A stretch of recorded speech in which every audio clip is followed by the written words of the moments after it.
আচ্ছা কি হয় যদি আমি খুব সাধারণ মধ্যবিত্ত বাড়ির মেয়ে হয়ে না জানি যে কি ব্র্যান্ডেড লিপস্টিক, ব্যাগ, জুতো এই মুহূর্তে ফ্যাশনে ইন আছে? আমি সত্যিই বলতে পারবো না। বিকজ আমি এইগুলো নিয়ে কোনোদিনও কালচার করিনি আর জানিই না। আমার কাছে ব্র্যান্ডেড মানে লাক্সারিয়াস, লুক আর টেকসই।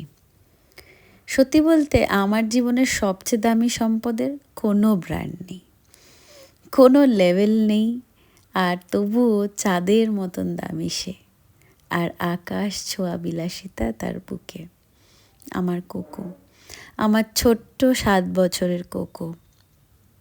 কাজের চাপে যখন আমি নিজের কথা ভুলে যাই, তখন ওই ছোট্ট মানুষটা সব লক্ষ্য করে। আমায় জল এগিয়ে দেওয়া, আমায় বলা, মামা আমি আজকে প্লিজ তোমায় একটু হেল্প করে দিই, আমি তোমায় একটু ম্যাগি বানিয়ে দিই।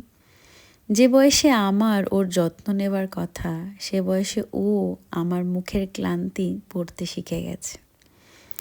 অনেকে জীবনে জিজ্ঞাসা করে না, কি অর্জন করতে চাও আর কত দূর যেতে চাও, নিজেকে 3 বছর পর কোথায় দেখতে চাও?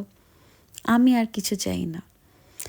আমি এমন এক সম্পদকে দেখে নিয়েছি যার মূল্য পৃথিবীর কোনো ব্র্যান্ড, কোনো গয়না, কোনো লাক্সারি দিয়ে পরিশোধ করা সম্ভব নয়।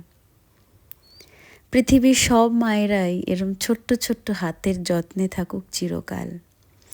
এই ছোট্ট হাতগুলো এগিয়ে আসুক, ধরে বলুক, mamma you are the best. আর এই মোমেন্টগুলোই ধরে আমরা নিয়ে চলে যাই আমাদের আসছে দিনগুলো আজীবন।